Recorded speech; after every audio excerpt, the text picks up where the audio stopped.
Joe Cullen is 100% wrong. Let's kick off with Barney. Is it over? I would say yes, and I would say yes on the basis that I don't know how much fight he's got left in him. I don't think that was overhand and deliberate, and that's the rule. Overhand and deliberate fashion. Ricky Evans throws from here. That's a deliberate overhand fashion, not from here. That's not overhand and deliberate.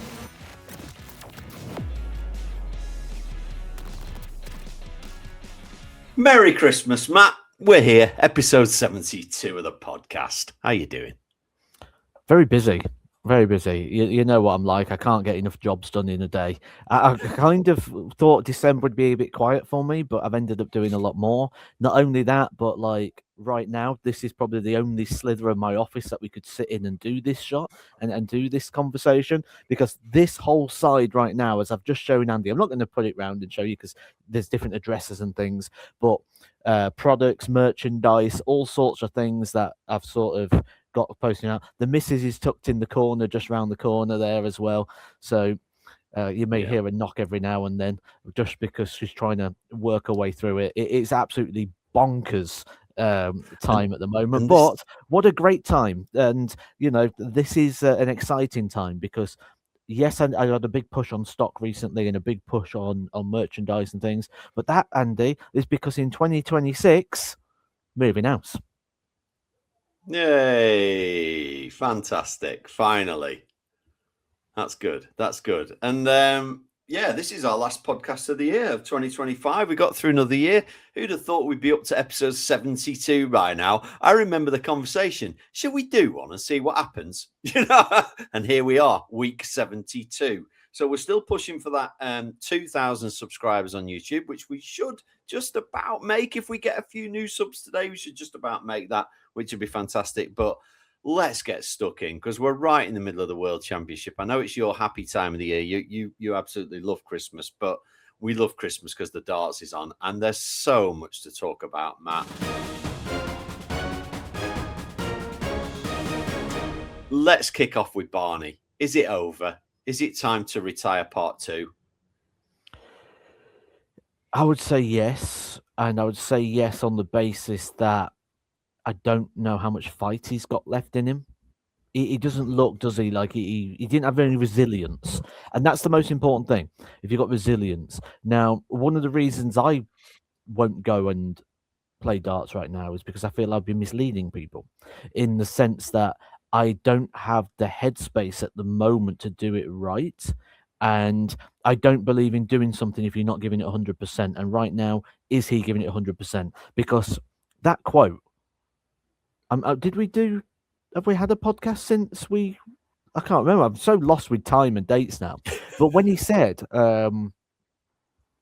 about Stefan Belmont and he wasn't sure of who he was, and the feedback he got was it should be okay. How do you not know who you are playing? Yeah, we mentioned that on the last one. You're That's not lazy. involved in the world enough anymore, are you? I think it's over for him, to be perfectly honest. And I don't know who it was that famously said, "You've got to know when it's time to hang your gloves up." I think it was a boxing quote, wasn't it? And he needs to know. Yeah, he could soldier on, hang around in the 64, but does he want that as a 5-time world champion? Yeah, you lose your credibility very quickly. And the other thing is as well, you can even lose your fan base. And Barndo's got a massive fan base. And the reason you can lose that is because you're giving them a version of you that's not your best. And it can be very misleading at times. It can be very hard to support somebody if you're watching it going, I'm not sure they're as bothered as I am. And when you get that, it damages the relationship. I'd rather go to an exhibition. I'm sure he could do exhibitions for the rest of his life, couldn't he? He doesn't need to play to earn money. I'm sure if he said, right, my diary's open, guys, who wants me to come and do an exhibition? He probably wouldn't even need to leave Holland. You know what I mean? I think he'd be that booked up with exhibitions. So, yeah, I don't know if he's a listener, but if he is, Barney, we think it might be time to just bow out gracefully. I But don't think Raymond van Barneveld wakes up on a Monday morning and goes, "Oh, I want to see what Andy Cornwall's got to say for an hour. I have to because it's my job, and I don't want to know what Andy Cornwall's got to say." So I can imagine he's not tuning in, to be honest with you. No, maybe not. Right, lots of controversy, lots of things to talk about. MVG. Now, it probably isn't right to say how he's playing because he may well have played again by the time you've watched this, but he was very lucky to get through his first game for me. He just wasn't at the races. It was a very strange MVG. I wasn't quite sure. But moving on from him, Joe Cullen. He's never out the headlines. He must love the limelight. Joe, it's like, bring it on, all at me, and then we'll, Mensur calling him a cheat. Okay, Really? so yeah. Let's attack this from multiple angles. First of all, let's say well done to Joe Cullen, because every game he's played so far, he's been as well. Now, I talk about this a lot, and I talk about this to other players, and I try and get across to the players the most important message of all. For 45 minutes, the PDC, Sky Sports, broadcasters around the world will do the job. They will put a spotlight on you and say, for 45 minutes, you are the most relevant person in the world of darts.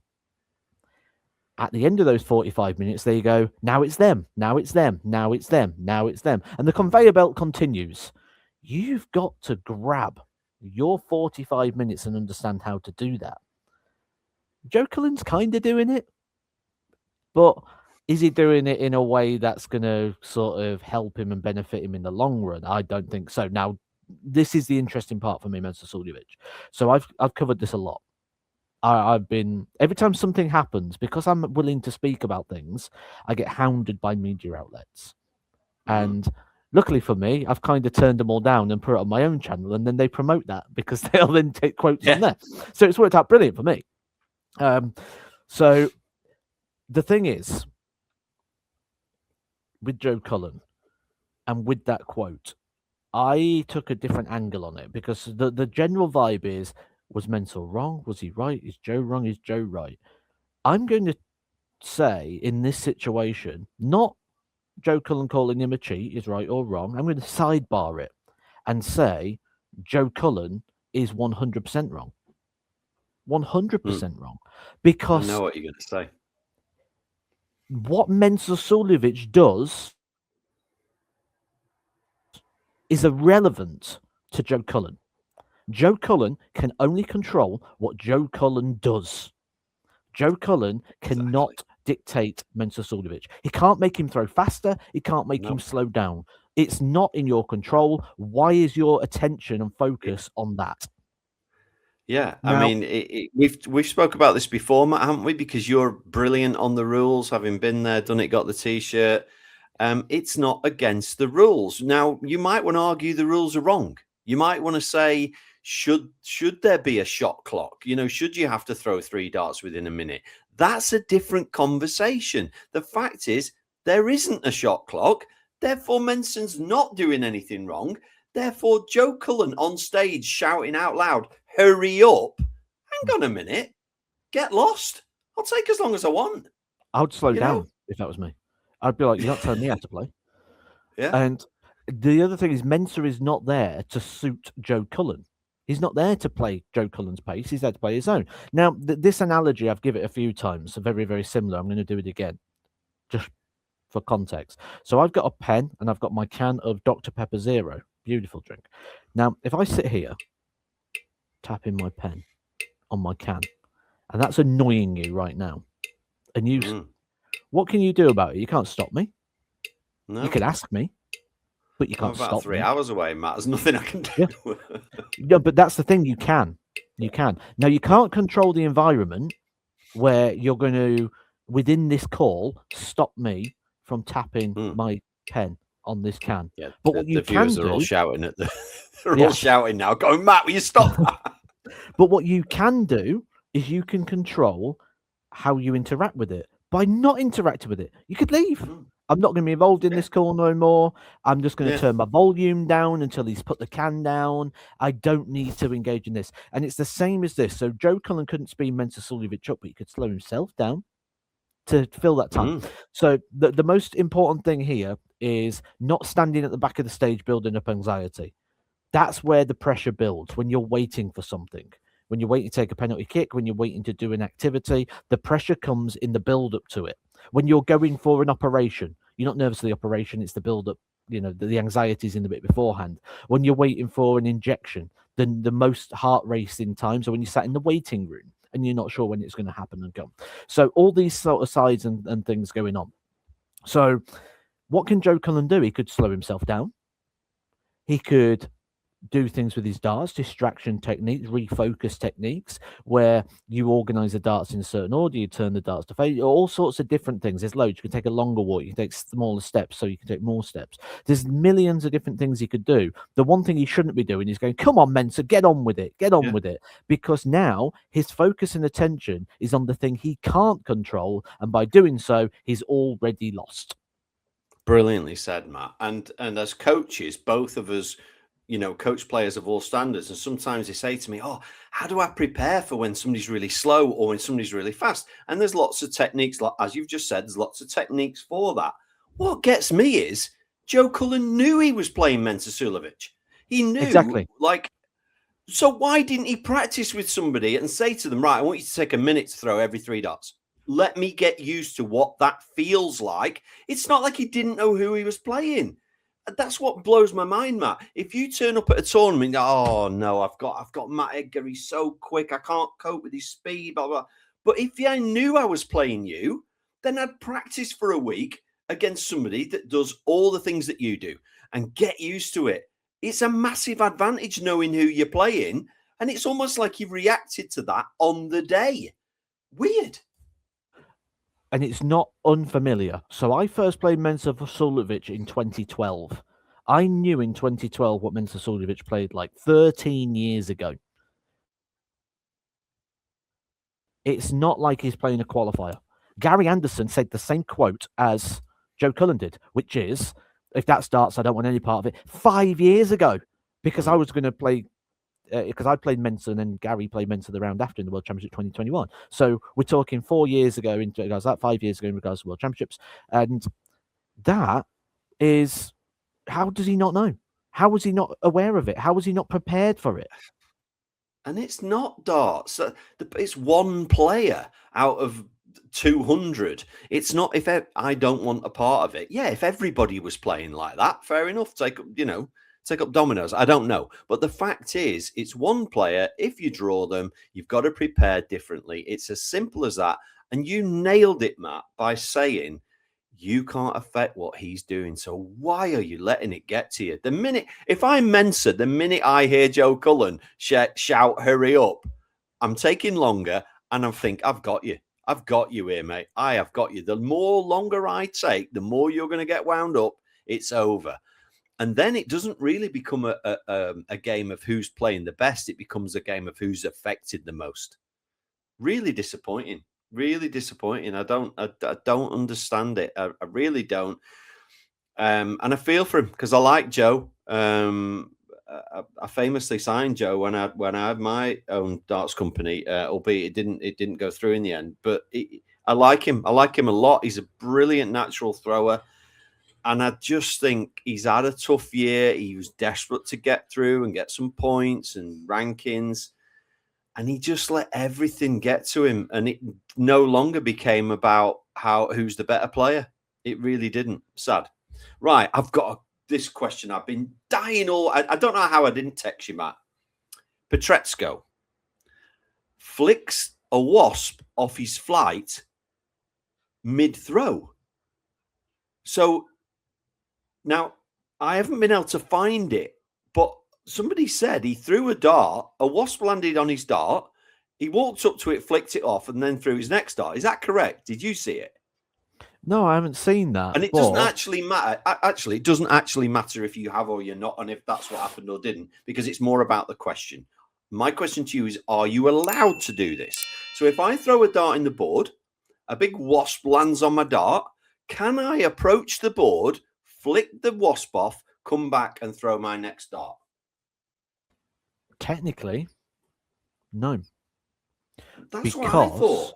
the second you have interacted with the darts in the fascia of the board and it's been touched, it's classed as retrieved. The same happened in 2013, potentially.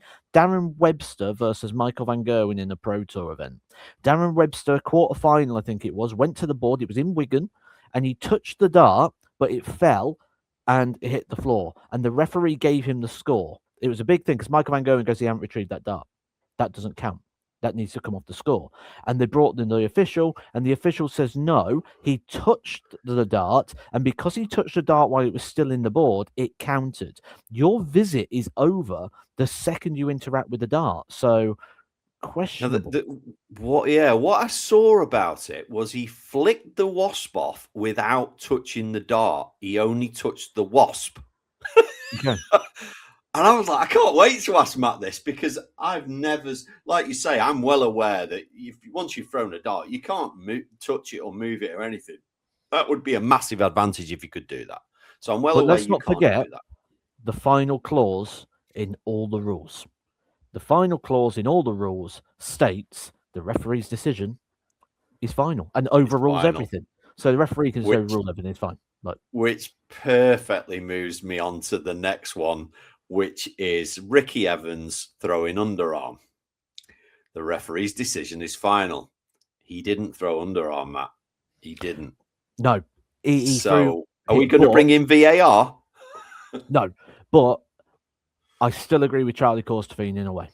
Because, yes, he didn't throw underarm like so. But the rule says the dart must be thrown in an overhand and deliberate fashion. Now, there are a couple of things to that. That isn't quite overarm. Yes, it's above the middleway point, but it's more of a side swipe. It's not an overarm and deliberate fashion. It's not something he was in control of the throwing of the dart. So it was thrown recklessly because that could have gone anywhere. He wasn't throwing it like, I'm throwing it to bust. It was thrown not in the correct technique or the correct manner. There is a secondary referee who could have overruled it if he had disagreed with. So his referee sat at the side of the stage. But I don't think that was overhand and deliberate. And that's the rule. Overhand and deliberate fashion. Ricky Evans throws from here. That's a deliberate overhand fashion, not from here. That's not overhand and deliberate. But if he chose to throw like this, he would be allowed, because he would be deliberately choosing to throw like that. Are you saying because that's not his natural? Like, this is where I think it's a bit of grey area. If he wanted to get down on his knees and throw overarm, that'd be okay. But that's where that referee rule goes in. Now, to be honest, thank God he won the leg. He won the leg. Would I have called it myself? Do you know what? I possibly would. I probably would have called that because it was not overarm, deliberate in his traditional way of throwing. It was more of a side swipe. And if we think about the journey of a dart will arc to the board. If he side swipes at it, that's not going to arc anymore. So he's changed the trajectory of the dart, which means it wasn't thrown in a deliberate fashion. It was a throwaway dart because he was frustrated. And he won't do it again. Yeah, and I'm going to give the referee the benefit of doubt as well, simply on the basis that, why have you muted your mic?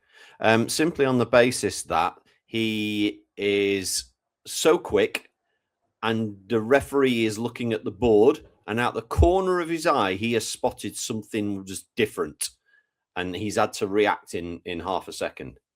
Now you've muted your mic. How the referees stand is they stand in a way that they can see both. Now, when you used to coach midfielders in football, you used to do the same thing. You say you need to stand in a position that allows you to essentially see both sides of the pitch in a way that your shoulders can present to the ball and open to the game. And the referees do the same. They stand in a way that they can see both sides. They can see the board and they can also see at the side. But for infringements, there is another referee at the side of the stage. So it's not just on the stage referee. There's also got an earpiece in. The marker behind has got an earpiece. There's feedback. Okay, fair enough. Right, the next one, and I've never seen this before. David Davis walking off, but the set wasn't over. He hadn't lost. I have never seen that before. I don't know whether you've done it or whether you've seen it, or I mean, you have, because you've mentioned this before. You thought that this was in a tournament. You've mentioned this before. You thought you'd won. The referee said no. There's an extra leg. That's slightly different. I did win though. I did. Yes. I checked the rules. I did win twice. Yeah, you won twice. Yeah. But the fact is, the Slovenian Masters. Yes. And he knew it was first to 3 legs. So it's not that it wasn't, he knew a set is first to 3. He's just walked off at 2-2. Yeah. I don't know whether his head just was, I don't know. You can lose track of a game. You can lose track of a game, which is good. It shows he's engaged, shows that he's really involved in the match as well. So, yeah, I don't mind him too much on that. Just shows that he's lost in the moment and lost in the game. Ideally, you don't want to track a game. Who throws first is irrelevant to the dart player. That's for us to sit and try and ponder over. But for the player, they don't care. They just want to win every single leg. So you lose track of things. I can't believe we've got 20 minutes in and you haven't mentioned your fiver. I can't believe it. I can't believe it. And it leads me perfectly onto the next topic. I had Gerwyn Price. You had Jan van Veen. One of the best games of the tournament that I watched yesterday, Alan Suter, Jan van Veen. If Alan Suter could play like that day in, day out, he'd be a top 32 player, even higher, top 24 all day long. Those first 2 sets, phenomenal. He's hit double 16 instead of double 8 to go 2-0 up. And Jan van Veen has played unbelievable, by the way. To me, he should be favourite right now. Playing like that. Hold on a minute. Well, no, mate. Right. What on earth? I'm saying that because I haven't seen him play that well before. And I thought to play that well when somebody is putting you under that amount of pressure is incredible. What have you watched in 2025? Yeah, he's won things. He's won the Euro, etc. But and it's not the average. It's the fact that Alan Suter was playing unbelievable, and Jan van Veen just pulled out this ridiculous level. It was incredible. What did he average? 108, 109, something like that. Phenomenal. Absolutely. I know he's done that before, but to be honest, my point's more about Alan Suter. How Alan likes to play himself down when I speak to him. He's a fireman still. He does guide dogs, various other. He's training for a marathon. He doesn't have a lot of time for darts. For somebody that doesn't have a lot of time for darts to throw that well is mighty impressive. And he retires from the fire service in 2 years. Look out, because he's a fit guy. He could play till he's 60, no problem. Let's also chuck out there the fact as well that Vessel Nyman's now no longer going to be in employment. So he's another player who potentially could step it up in 2026. Yeah, good time submission. Didn't play his best in second round, but yeah, no, absolutely. Yeah, absolutely. Vessel can kick on now. He's totally focused on darts. Would you still say you think Littler's the man? Oh yeah. And it's going to be one of the Lukes. It's going to be Littler or it's going to be Humphreys. However, if there is going to be somebody who can beat both Lukes, because you're going to have to if you're going to win the World Championship and your name's not Luke, it's Van Veen. He's the only guy. He's the only man that can stop him. Yes, I agree. You changed your in one game. Yeah, changed my tune. One match. Yeah. One match. Oh, one absolutely. week. Yeah. Well, forget the whole of 2025. One match. Yeah, I like to react. I'm on board now. I'm on board. That one match has changed. I thought he had flaws in his.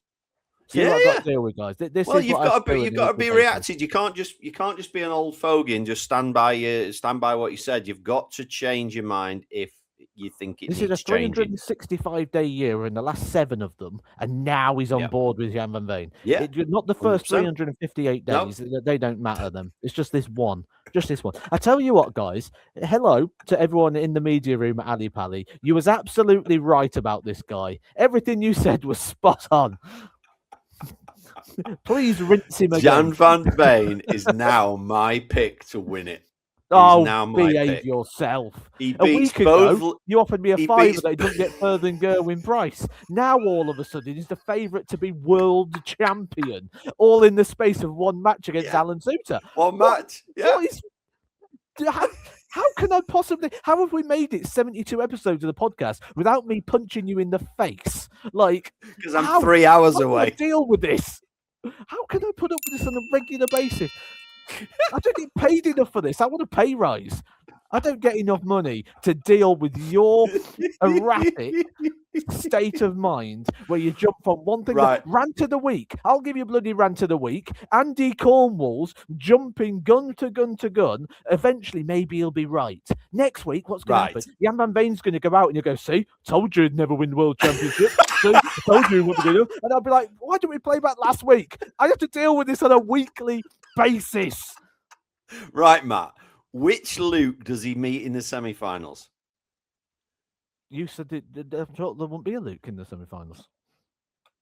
No. Which Luke will Jan Van Veen meet in the semi-finals? Because I'm going to give you a chance to double your money. Okay. Let me just make sure. I want to be sure. I don't like guessing. See, I don't want to do a Cornwall. I'm guessing, but I think it's Humphries. But I'm guessing off the rankings. Let's have a look. Jan Van Veen.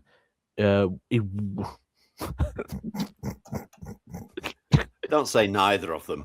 No, how can it be neither of them? Yeah, because they're in opposite halves. Rant of the week, take 2. Right. This is right. Which one is it? Just give me the answer. So when one of the things I keep saying to Andy, I'm going to peel back the curtain here as I say, stop guessing. Right. And here we go. Right. So Andy said to me, who would he play in the semi-finals? He won't play either because he'd play Luke Humphries in the quarterfinals. Right. Okay. You play Luke Humphries in the quarterfinals.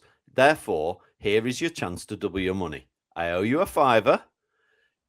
Would you like Luke Humphries to win the World Championship against my Jan Van Veen? What if it's neither of them? What if Luke Humphries beats Van Veen but loses? Then it's no bet. Draw no bet. If it's neither. Why don't we just go who goes further? You can have. Oh, okay. Van Veen. I'll have Humphries. Right. So we'll go who gets further in the World Championship. I've now got Jan Van Veen after having Gerwin Price. See what I've got to deal with. Oh, this is every week. And then when it gets to the final, I'll have to change it again, maybe.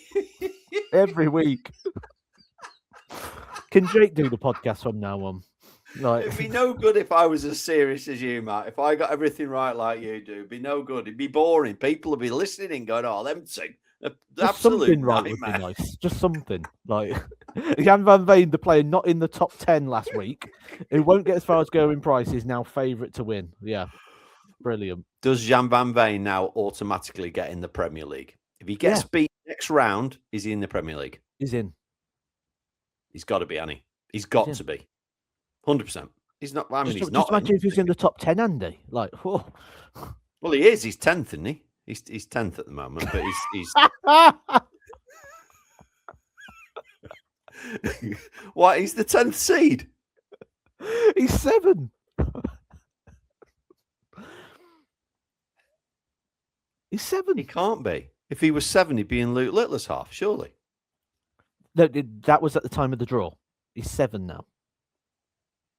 Oh, yeah. Well, obviously, I haven't looked the updated as of this morning. I've been busy talking to you, but I knew he was 10th seed.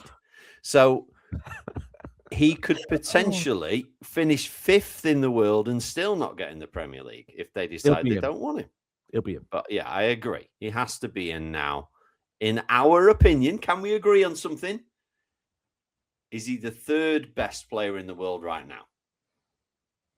Yeah. He's the only guy who can beat the Lukes and go through both of them. He's the only man. Now, there's players out there, the likes of Josh Rock, Gerwin Price, if he was still in it, who I think could topple one of them. But beating them both in the same tournament, Van Veen's the only man. Okay. Chizzy, Bo Greaves. Did we speak about that last week? No. So it wasn't. It wasn't. Jesus Christ. Right. Anybody now? Could you send me help? Because Chizzy didn't play Bo Greaves. He played Fallon Sherrock. What I meant to say was Daryl Gurney, Bo Greaves. There we go. Yeah. Did we speak about the result last week, or has it happened this week? I can't. I'm so lost with dates. Yeah, I'm lost with it as well. I think we were talking about it about to happen. Well, what do you want to talk about? It? What's the purpose of the conversation? Well, the conversation. Yeah, no, it's happened this week because last week we were talking about. I was saying, how can Bo Greaves be favourite? How can she be favourite? As it turned out, she was 2 sets or 1 leg up in the decider, so that should make her favourite. But I never had her down as favourite. Never had her down as favourite. You say it should make a favourite, but should it? Because you've just described the moment where a touch of class was needed. It came in that 1-4-4 finish from Daryl Gurney. So yes, there was a touch of class moment needed, a touch of class moment that somebody who's in the world's top 24 for the last God knows how many years, who's played in how many world championships, who's won major titles, can pull out. Tried and tested, proven, and still producing. It needed a touch of class. We got it. That's why it should have been favourite. Okay. Something a lot of people have been that I've seen talking about. Obviously, Bo Greaves has a tour card for next year, correct? She doesn't need to go to Q School, right? People will be. Well, there's my first question. Can you explain to the listeners and viewers why that is? Different systems, challenge tours, development. How has she got a tour card? She got one off the development tour, if I remember correctly. Yes, she came second on the development tour. So Cam Crabtree's already got one, so essentially she got the top position. Now, controversially, the second player on that list was Owen Bates. I don't think he should have been eligible to get that tour card off of that system due to the fact he already had a tour card. So he had a tour card, he's been on the professional tour. I think if you're on the professional tour, should you be able to get the benefits of bouncing back onto the tour off of that secondary system whilst you're there? I think there needs to be a couple of little tweaks with the rules. If that was the case, that tour card would have gone to Charlie Manby. And that, you're segmenting perfect today because that was my next question. So Charlie Manby played last night, won his second round. He could potentially... Now, let me get this right. I think he could get to the quarters and still not have a tour card. The quarters would be £100,000. That should be enough. Is that enough? It's last. Yeah. Okay. Last £100,000 would put him up and it'd take out Marion Van den Bogart. The interesting thing, though, is the Dom Taylor scenario. That's interesting. Well, let's get to that in a minute. Let me just finish on Charlie Manby first, because he obviously played last night. We're recording this on the Tuesday, and he won again. And everybody's talking about him, obviously, because he's a young lad and he's doing this and doing that and the other. And should he win his next game, think of the publicity he's going to get. But then he's still got to go to Q School. And they're all saying, yeah, well, we fancy him to get a card. Well, you and I both know that ain't easy. So imagine he goes to Q School, doesn't get a card. We might not see him again till this time next year. There's no other way, is there? UK Open, things like that. But there's lots of opportunities now in darts. Like, it's great for him to develop. So I won't be too concerned about that. Okay, but I think you want to mention Dom Taylor. Can't think why, but you want to mention Dom Taylor. Well, Dom Taylor's an interesting story because obviously we know that he's been failed for drugs testing again, which means he's out of the World Championship. Johnny Clayton getting the bye. But now there's a question I'm going to ask you because you're Mr. Opinionated and you've got a strong opinion on a lot of things. Because he's been disqualified and he didn't meet the rules of the tournament, should he then get his prize money? If he doesn't get, or not his money, but his ranking money. If he doesn't get his ranking money, that would move Dom Taylor outside the top 64, move Stephen Burton back in, and Dom Taylor would lose his tour card. Or should he still get his prize money, even though he didn't meet the rule criteria? No, he shouldn't get his prize money. You wouldn't in any other sport. if you got suspended or banned for drugs, you would not get your prize money. That would be stated in the terms. The thing that I wanted to ask you about it was, because this is the PDC, if and this is hypothetical because we don't know what's going to happen, but if they ban him, let's say they ban him, I don't know, for 2 years, can he instantly go and start playing in the WDF? No. Nope.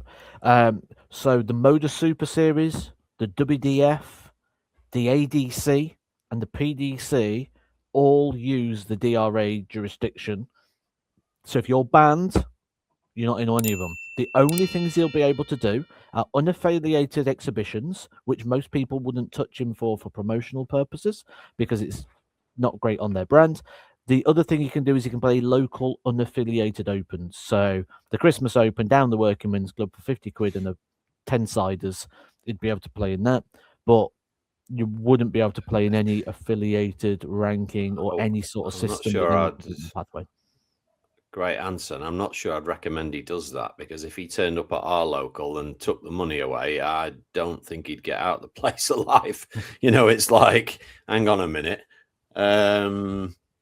Yeah, it's a seriously sad story. It's a really, really, really sad story. I don't want to delve into it too much. We'll only get clicked and copied what we say about it. So I just think it's put a sad note on the World Championship. Well, let me just put a different side forward here. Let me put a different point of view forward. Dom Taylor is a world-class dart player. He's fantastic. And it's such a shame that he's having his career almost dampened the same way other people have for different reasons. But he's missed out now on 2 World Championships that he qualified for via the professional circuit. He's missed out on Players' Championship finals. If he can get this sorted, he could be a serious contender on the dart circuit, one of the best power scorers in the game at the moment. He's an unbelievable talent, doesn't play with much fear. He could go very, very far in the game, and he could become a real ambassador for the sport, because how many other people will deal with similar things in the future who could use him as an inspiring story? He's at a crossroads now. You can either go one way or the other. Do you want to be an inspiring story? Do you want to be that guy that makes change and is sort of the face of that change? Or is this the end for him? But there's going to be some form of ban for sure here. Yeah, I mean, Corey Cabby came to mind straight away. It's like, which road do you want to go down now? And you could say Wessel Nyman to a point as well. Wessel had his well-documented issues, but did something about it. It was only one issue, and he dealt with it brilliantly and became an ambassador for that sort of thing. So it's, which path do you now take, Dom Taylor? Which path are you going to take? And I hope it's the right one.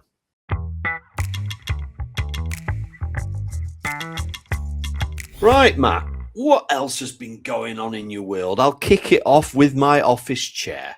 It's a great topic of conversation. Your office chair. My office chair. I mentioned to you it was knackered. The gas had gone. And you said, Andy, there's nothing you can do. Go and buy a new one. So off I went onto Amazon, looked it up. They're now £150 a chair. I thought, it's Christmas. I cannot afford that right now. Next thing, this thing comes up next to it. If your gas isn't working on your chair, and it's like a quick fix. So if you can imagine a plastic tube, but several of them, you put it around the gas bit and it stops it coming down. It's fixed. And now it can never go up or down again. It's set in one position, but I'm okay with that. So I fixed it for £10. So I'm delighted. So you absolute Taito.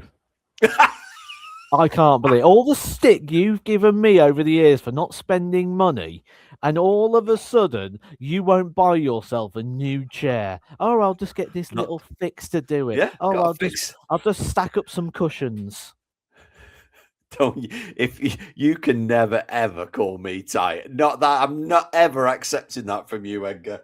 Honest to God, not ever accepting it to you. So come on, this is your favourite time of year.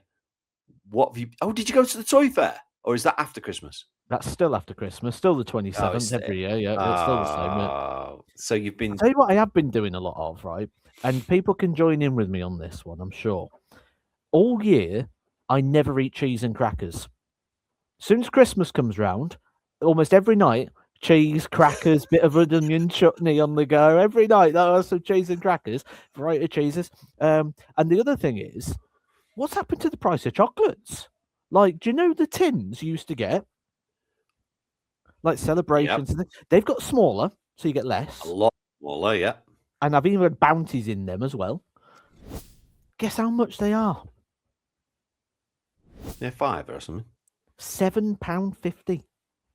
Oh my god, they got smaller and more expensive. Yeah, £7.50. Crazy. But veg has come down. It's 5p at Aldi. A bag of veg, 5p. What's that all about? And you feel like saying, yeah, well done, Aldi, but how about in March when I've got no money? Why are they £1 then? You know what I mean? It's Christmas. I've budgeted for Christmas and, the veg is 5p. Do you know what? I went in and it wasn't in Aldi. It was one of the other supermarkets the other day and I bought some. I didn't even want any. I'm like, it's 8p. I'll just get a bag. I'm like, I don't really need any, but it's 8p. If I use one carrot out of this bag, then it's 8p. So I ended up buying some. I didn't even need it. But yeah. Oh, you get some great deals this time of year. Yeah. Like, I'm going to give some free advertisement here to Asda. You know me, I like my cans of pop. Yes. Guys, get yourselves to Asda, because your cans of pop, 24 packs. So a pack of pop, 24 cans in a pack. Can I guess? Yeah, go on. 12 quid? 50p each? £14 for 2 crates. So 48 cans, 2 packs of 24 cans. You can mix and match. £14. I went with my trolley and I've stacked it up. How can you work things out so quick? Is that right? Is it? Yes, 30p. Yeah, my maths is exceedingly good. That's the one thing I am good at. £14 divided. It's actually 29 points. 29.16. Yeah, that is ridiculous. How on earth? Yeah. Quick math. Because I just took the 14 quid and divided by 48. What's difficult about that? Exactly. Exactly. How have you done that? Maybe we should start a maths podcast and at least get some answers right. I'd be good at the quiz. You've just saved some face now. So yeah. Maths. Okay. Matt, it's yours, mine, the viewers' favourite bit. It's Rant of the Week. It's Rant of the Week, and I've got 2 this week. Have you got any? I think I've been doing them throughout, and I think you're probably the basis of most of them, to be fair. So I'll let you have your moment. Yeah, thanks very much. So mine, this is a good company to have a rant about. Apple. Oh, yes. Yes. Apple now decide that when they update your stuff, and you'll be like me. Oh, it's telling me I need an update. Right, okay, click. And sometimes it says, we will do this overnight. And then you wake up the next morning, it hasn't done it. But anyway, you do your update, right? Now they've started including things in the update that you might not want. So they just automatically tick a box that you might not want, which turned into an embarrassing situation for me this week. Because somehow on my missus's iPhone, she'd done this update and the phone managed to call somebody in her contacts and leave a voicemail for a conversation we were having. So imagine you and Jodie just sat there, you're having a conversation on the sofa, it could be about anything, right? Next minute, the next day, your mate, I ring you and I go, Matt, did you mean to leave me a voicemail last night? And you're like, no. And what had turned out, I'm not going to say names or even what it was about, but the phone can actually ring somebody. So if you happen to say the SIRI or something that sounds like that, like silly, followed by Andy Cornwall, silly Andy Cornwall, calling me well, then the phone goes, oh, you've said Siri, you've said Andy Cornwall, and you've said call. So I'm going to ring him for you. And this is what it did on her phone, rang somebody, left him like a 10-minute voicemail of me and her sat on the sofa talking about absolute nonsense. He texts us and goes, "Did you mean to leave me that voicemail about blah, blah, blah?" And she's like, "No." So then, of course, I look into it. Oh, yeah, there's a setting that you've got to turn off from the new update within Siri that will automatically call people, and get this, it'll do it if your phone is off and locked. So if your phone is, you've locked your phone, it's on the side, it's off, it can still call them. So my rant of the week now.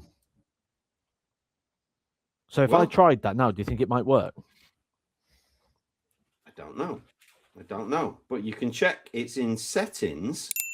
I'm going to try what you just said there, see if it happens or not. I'm going to say, "Silly Andy Cornwall, call." No. Nothing happened. Nothing happened. You know me, I've probably not updated my phone for 17 years. People at home, check your phones. It's in settings and then Siri. And then there's loads of things you just need to turn off under that. Otherwise, it does automatic calling. Go on, then. I'm going to have a rant. I'm going to have a rant. I love this. You know what? I think this, I think doing the podcast has always been quite good for me in a way, because it always gives me the opportunity. And like, there's things I see and I go, "I'm going to mention that. I'm going to mention that." One thing I'm going to mention, guys, if you go to a petrol station and you fill your car up with petrol, you go in and you pay. All sounds so familiar right now, so normal.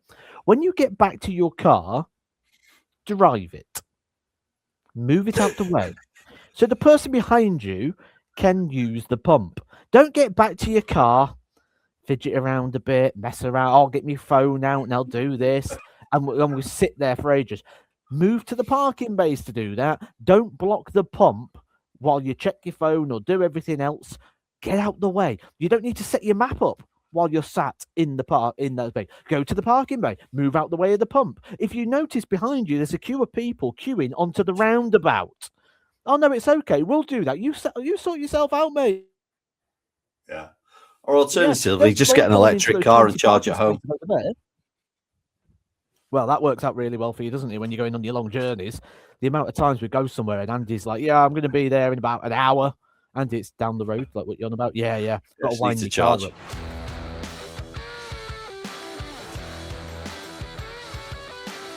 Right, comments and emails this week. I've got some absolute cracking questions, but I've had to go and get these because I've printed it out so small I can't see it. Right. Okay, so Sean Eccles has come with an opinion, says just my opinion, but I think it's one that I wouldn't have printed it if I didn't want your reaction.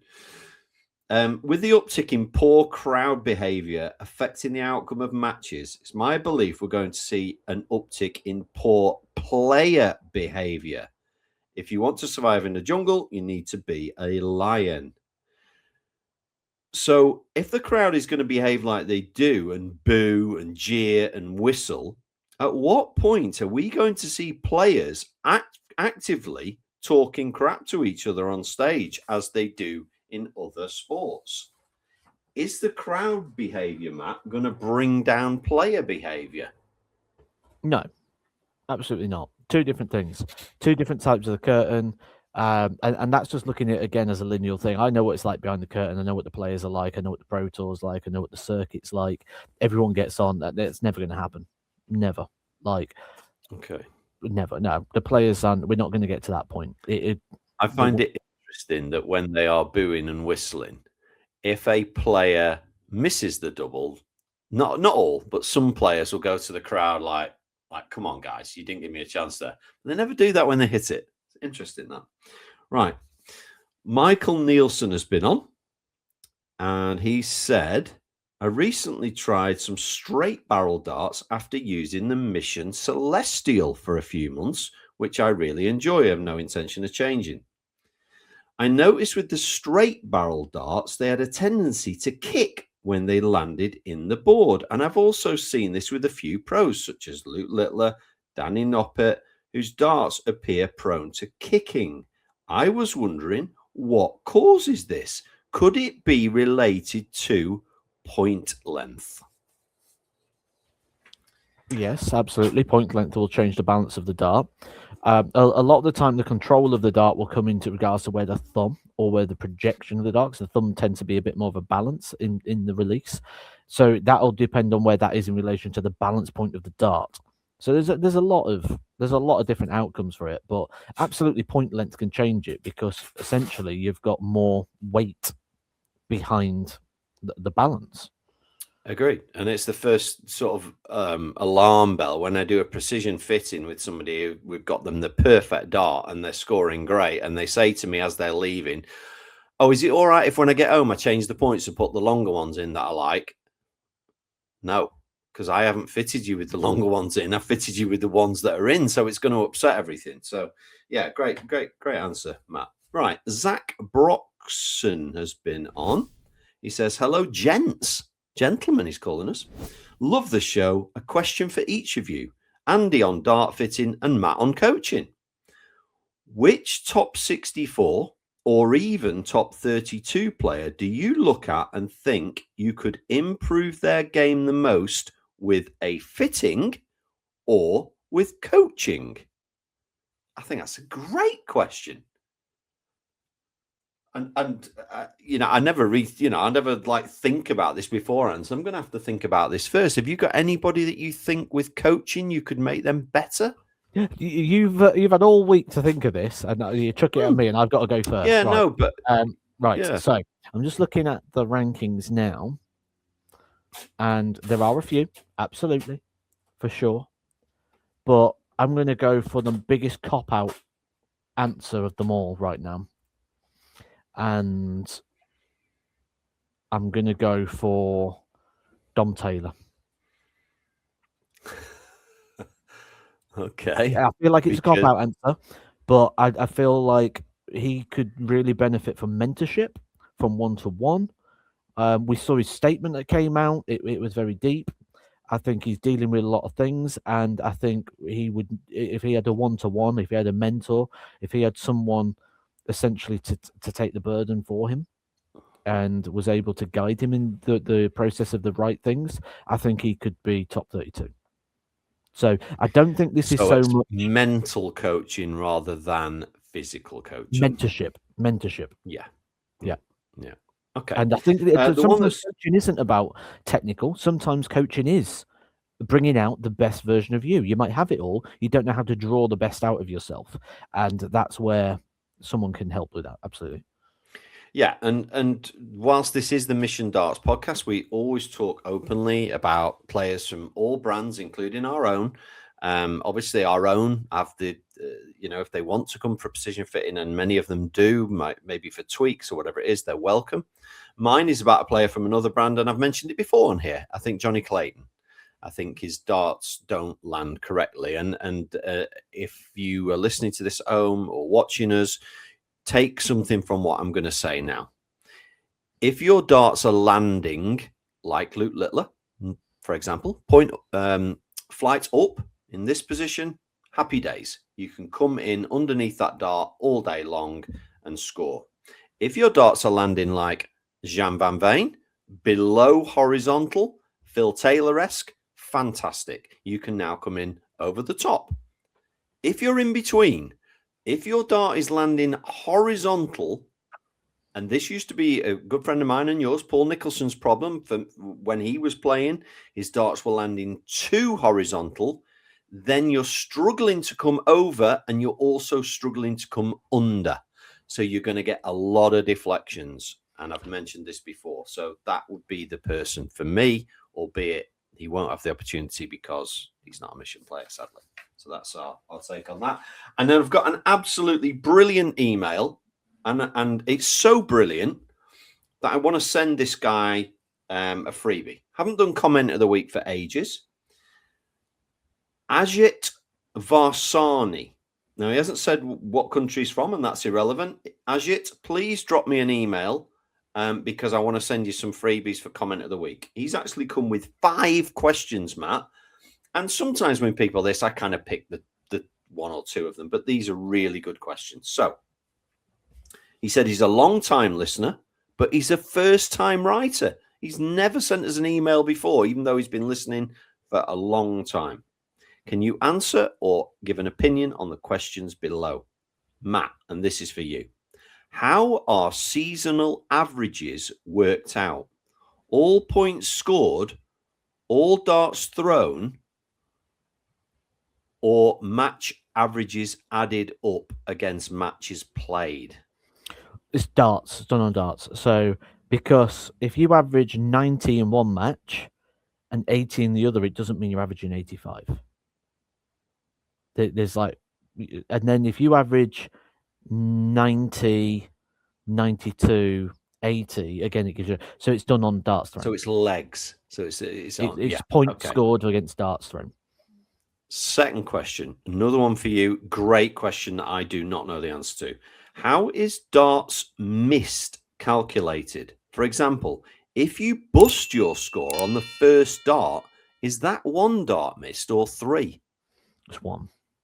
It's one. It's the same as the bullseye. So if you clearly throw at the 18, the automated systems will say that's a missed dart at the double, because the automated system will say you've the dart at the ball, you missed it, you hit 18.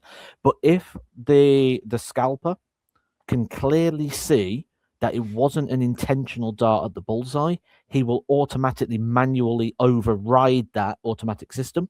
He will go in and he will change the data. So what I get to see when I'm watching the live data, which you won't get to see, the live back data, it might go up. He wants 50. Is it Big 10 for tops? It will go on as a missed double, but then he will go in and manually override that. So when it publicly goes facing, it's taken off. Brilliant answer. Number three, another. I'm setting up the questions perfectly for you today. I'm glad I've got you here. What is the European darts like in Germany? Is it a good party atmosphere? How does it compare to the rest of the Euro Tour? He put 12,000 fans in Cologne recently. Is crazy. Germans love the darts. Germans love the darts. I would say that it's the closest to what we're getting as a football crowd here in the UK. Okay, fantastic. Question 4. How much effort does it take the PDC to put up the stages all over the world? Does each country have their own setup, or does the PDC transport their setup everywhere? PDC have one and PDC Europe have one. So different. So one goes around Europe, one goes around the UK. They're in lorries. Ali Pali, I think it took them 5 days to get it all set up and rigged. So, and then the de-rigging starts the second the camera goes off. De-rigging begins. Wow. Because you're paying for the venue. So literally, once the World Championship final's done, you've got no income coming, you've got no broadcasting, no sponsorship, no nothing. Yeah. You need it down as quick as you can. They work through the night, because then you're paying for the next day and the next day, and then you don't want to keep paying that venue hire, and it's very expensive. Yeah. So it's down as quick as it possibly can. I think we mentioned it before. You had the answer to this, but next year it moves, but stays at the Ali Pali. Just moves to a bigger room. Is that right? Yes, 5,000 seats. Fantastic. And that's going to give people a chance to get tickets now, I think, as well, once that's released. I expect them to sell out, but a lot of people this year have said couldn't get a ticket, literally could not get a ticket. And I was there like fastest finger first, still couldn't get a ticket. Okay, his final question, not sure if you'll know the answer or not, but with the increased prize fund, will the PDPA just happily accept the increased revenue, or will they decrease the percentage they take from the players? The PDPA have only decreased the percentage once in the whole existence. It used to be 3%, it's gone down to 2%. The increase in prize money, I think, is going to say thank you very much. You now have to pay VAT as well with the PDPA memberships as well. So I don't see any decreasing of fees right now. So give us an insight, Matt, from your perspective. Once that £1 million check, well, it won't be a check, will it? But it'll be bank transfer, is won by whoever it is. What is deducted from that before it goes into the player's account? There's not too many deductions, actually, to be fair. You get your 2%, which everyone pays on every bit of prize money you get. Then you've got your DRA fee for the year and your PDPA fee for the year. They all come off. After that, it's your expenses. Once your expenses come off, it's your tax. So off the million, you're probably going to be left with about 400k. Yeah, because you're going to have 500k of tax. So if you win that, Jean Van Bane, then put the $500,000 into an account for when your tax bill comes. We don't want any more. We don't want any more, visits from the Inland Revenue going, you haven't paid your tax, Mr. Jean Van Bane, for the last 5 years. You owe us. More. So other companies, other countries, you get taxed in the UK and you get taxed European as well. So, of course. So, that leaves me open to a question then. Will we start seeing the top professional dart players being registered in different countries? Quite possibly. I believe Jersey, or is it Gibraltar, or the certain countries, haven, isn't it? Yeah. Yeah. So could we see Mr. Littler buying a little apartment in Gibraltar? That's where I live now, so no tax for me. Who knows? Who knows? Oh, Matt, the hour seems to have just gone like that. The last podcast of 2025, and you've made it through another year with me. I don't know how. And I've signed a contract to do it again. Yes, you have. I've signed a long-term contract this time. What am I doing? I've seen it. I've seen it. So have an amazing new year, everybody. I'm sure you will. And you will see Matt and I again every week in 2026. Please make sure you're subscribed. We need to hit that 2,000 subscribers on YouTube. If you're audio listeners, hit the follow. We'll be back in 2026. Merry Christmas and thanks for watching.